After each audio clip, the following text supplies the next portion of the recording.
What's up, everybody? It's your boy. It's your boy. Manchester United versus Man City. The derby tomorrow. Who's excited? I'm excited.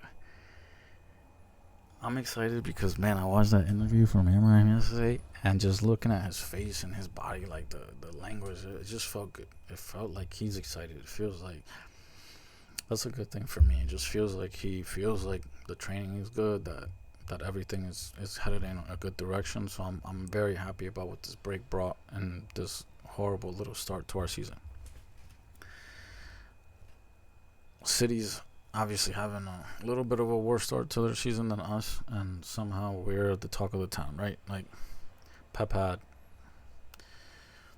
season last season, right?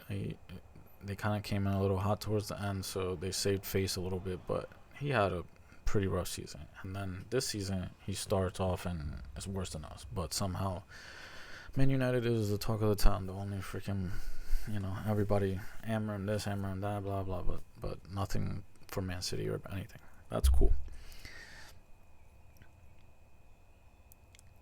I hate that Amarim and these players have to go into this game under certain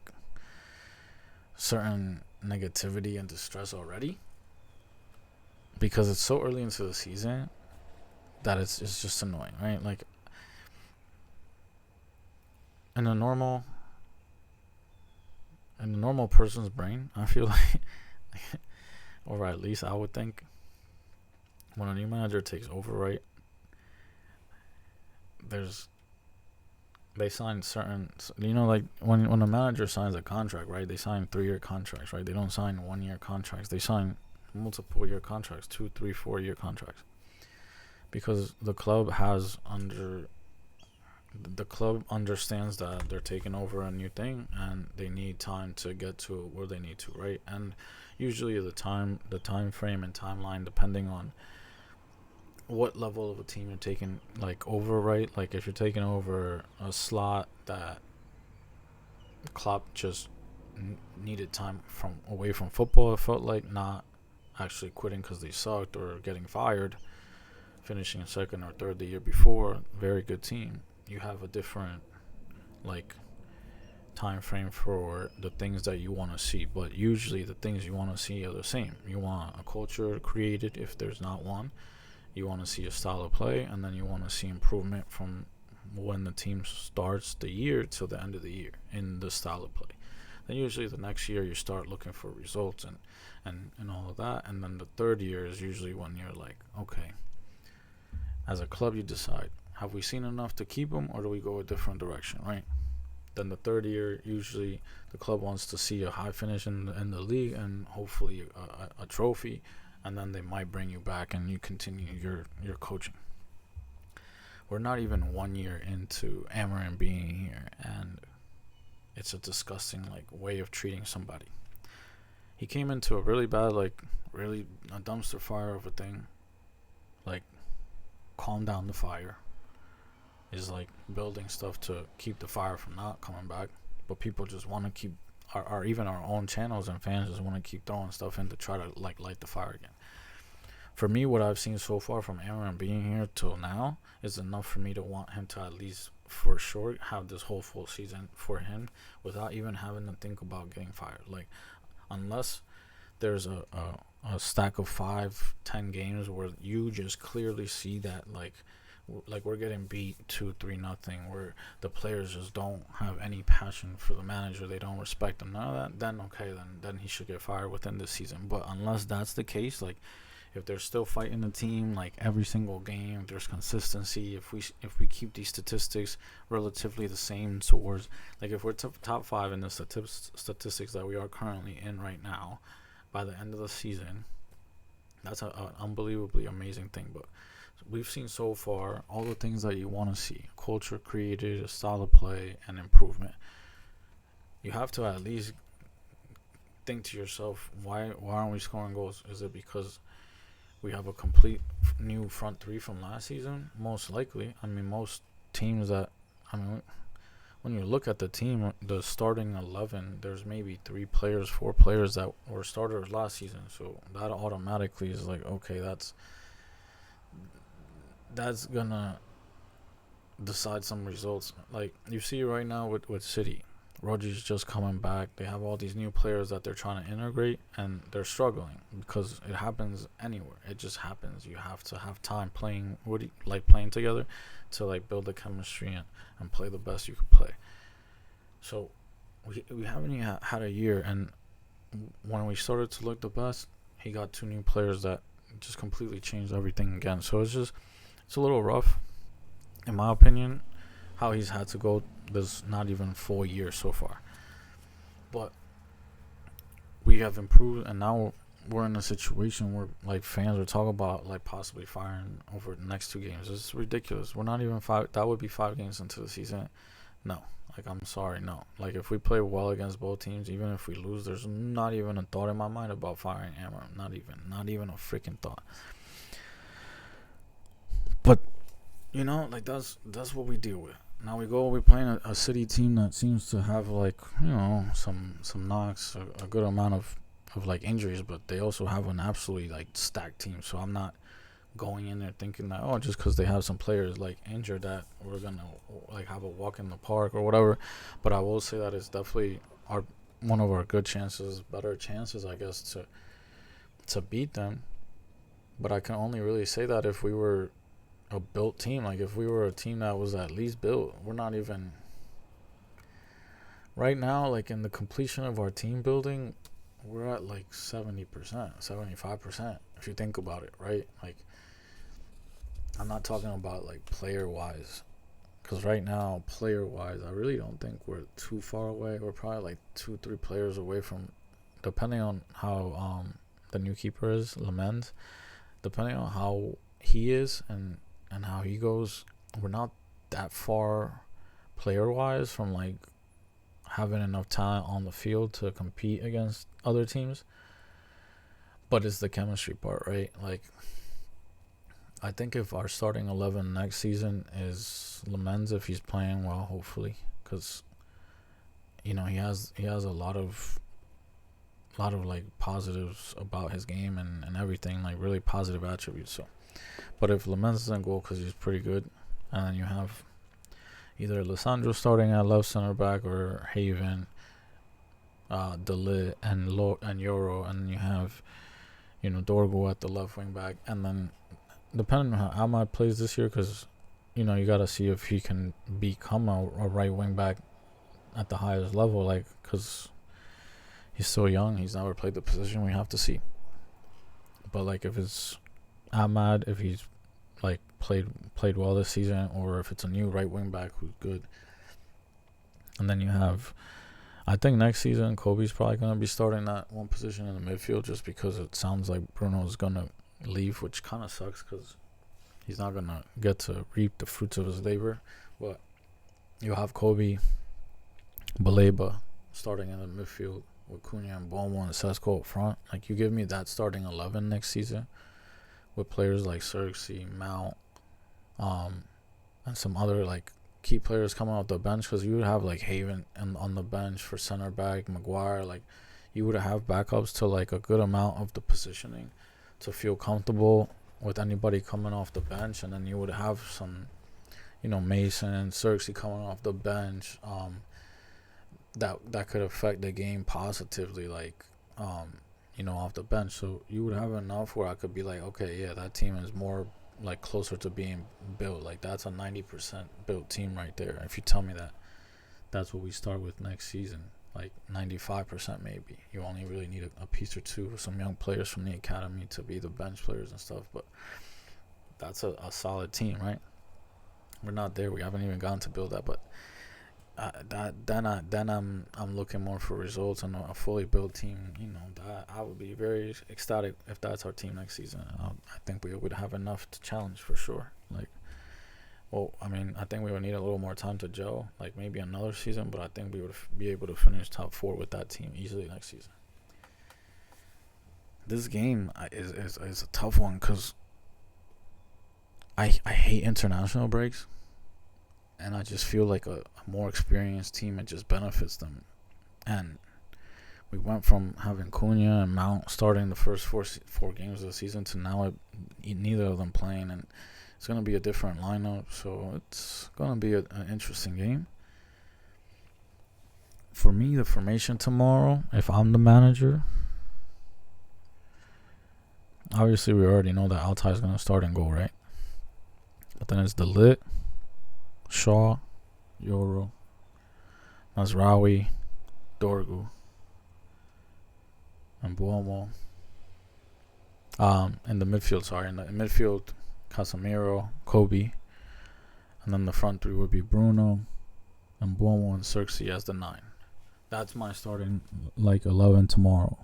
And the reason why is because I just don't think he's gonna start Sesko, because he played 90 minutes with Grimsby, played a little bit against Burnley, 30 minutes, but then he just went and played back-to-back 90-minute games with his country. I just don't see Amarim starting him after that. After not that inconsistency, kind of 90 here, 10 here, 30 here, and then back-to-back 90s. I just don't see him starting. I think Xerxes starts this game. So, and I think it's kind of positive that he does, because then instead of it being two of our front three players being brand new to the team, it's only one, and Mbeumo, because then you have a little bit more chemistry between Xerxes and Bruno, and now Mbeumo is the only one that just has to kind of do his thing. That's my starting 11 tomorrow. I think that starting 11 definitely has a good chance of winning that game. I think Mazraoui needs to start over Ahmad, because we need a more defensive wing back. At least one of them has to be, because they have some good wingers.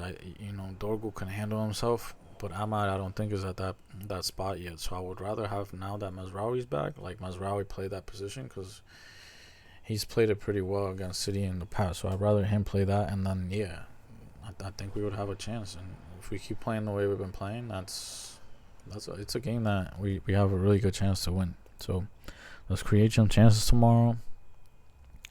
I think with that front three, we score goals tomorrow. That's the thing, because Bruno brings goals, right? Just like how Cunha does, and then Buomo. But he doesn't have to learn how to play with everybody, right? He's not in Cunha's shoes where he has to learn how to play with everybody. He already has played with everybody, except if the starting 11 that I mentioned is Mbeumo, right? And now Mbeumo's been there a month, so if it's only one player that's new in that starting 11, it'll be a little bit smoother and easier for them to play faster and quicker, because it's just one guy who is thinking about where he needs to be, not two, not three. That's the thing. So I see us scoring. I see the game either being 2-1 them or 2-2. I personally think it's gonna be 2-2. As a United fan, I want to win, so I'll say we can catch them off guard, and when if we win, the win would be 3-1. But we're not winning a 1-0 game. If we win, it's because we catch them off guard. It's 2-0 at half, and the game ends 3-1. That's the way that we would win. I don't see us. Maybe even if it's 2-2 tied and we can catch them, but I don't. I think it's gonna be a tie. I really do. I think they're in a vulnerable position. I think that's rough for us, because they're gonna come out and they've lost 2 games, so they're gonna really want to get back on track, and they're a much more experienced and together team than we are. So it's just gonna be a tough challenge for us. It's just gonna be a tough game, and that's just realistically. So I think it's gonna be a tie. If I were to vote on what a win, I think we have a. I don't want to say okay, I'm gonna make a perfect 100% with these percentages. I'm just saying the chance that we might have it. I think a win is a solid 35-40% chance of winning. Then to tie, I think it's a 60% chance of winning, of tying, and then of losing, there's a it's pretty much the same as winning. I think there's just a higher percentage of us tying than winning or losing. That's just the the realistic part of it. I think it's gonna end in a tie, but I think both teams are just a little nervous at the moment. You know, like they're just nervous. It's gonna be a tough game. Neither wants to lose. It's, you know, there's stress. There's everything is like it's an interesting time for this derby. So we'll see what happens. I'm obviously rooting for United. I want us to win. I'm not like I said. It's just City is that one team that like I'm afraid like that there's still fear of that. Like Liverpool and City, I do have fear playing at the moment because we're not a full team. Like we're not a built team. We haven't built our team yet, so I'm still a little afraid to go up against them. Maybe not afraid, but definitely like a high level of nervous. City, like Chelsea, I'm a little bit level of nervous, so that's why I won't say like there's a fear factor to them, but there's definitely a level of nervousness towards Chelsea right now. So these next two games are nervous games. Like I'm more nervous about City. Chelsea are flying right now, so I get that, but I'm not as scared of them as a team, even though they are almost to the point of that level of built team that I was talking about. Like Caicedo in the middle is like now, you know, a major piece and is playing well. Palmer, like they are starting to build like their core, so they'll be harder to beat next season. I think the Prem next year, depending on if we continue the trajectory that United is on, and we get a guy like Baleba next year, I think the Prem will be back to like a legitimate like 4-team race again. Like Chelsea, Arsenal, United, Liverpool, like those 4 teams will again be fighting it out because they've all built again that core group of players, and the managers are all good and they're fighting. I think that's what we're going towards next year, as long as United keep that same trajectory, because we're not in that realm yet. But if we keep the same trajectory, I think we will be in that same realm. I feel like if we keep Amorim this season, if like the statistics keep going towards how they're going, if we keep like the eye test keeps passing, or we're playing better, or we look better, I think next year that team with a real number 6, or like a better like athlete in the midfield than Casemiro will be better. So I just see us being in that closer to that realm of top 4 than further down. Like that's really how I see it. So I'm really excited about where the Premier League as a league could be in the next couple of years. Like, because right now, this year, I think Liverpool takes this season like in a runaway towards the end of the season. They have a lot of firepower.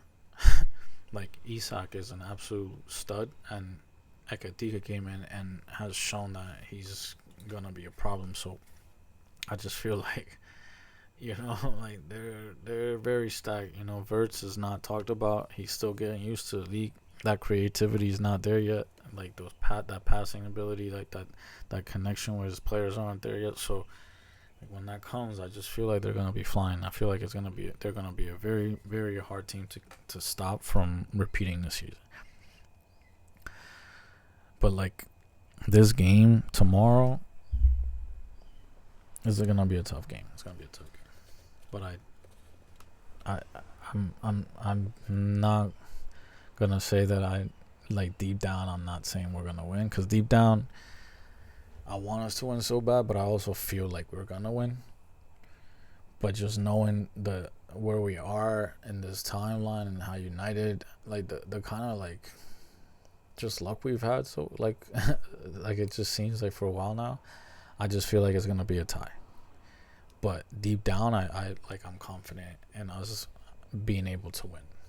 So that's the truth. Is I'm confident with us being able to win, and deep down I think we are. But just my like realistic side and my logical side, just we've had bad luck. I mean, even though we play like really well against the big teams, like we just have bad luck. I just feel like we'll draw this game. So I think we draw City. But I'm honestly excited about hopefully continuing with Amorim. I don't want the board or anything to be swayed by the media and to make a ridiculous like decision. So we'll see. I mean, we'll see. I think we tie. Deep down, we win, but a tie is most likely what happens. Let's get it. I hope that's the starting 11 though, because if we get that starting 11 now, I just said, I'll at least know that we're gonna have a, like it's gonna be a fun game for us to watch. We'll see if he goes a little bit more, more defensive. We'll see, depending on that front three. The front three is really what's gonna tell us what's gonna happen. So we'll see. But I'm excited. I'm happy that it sounds like Cunha won't be out too long. Hopefully Mesa's not out that long either. Let's have a great day. Some footy being played right now, and glory, baby, all the time. Let's get it.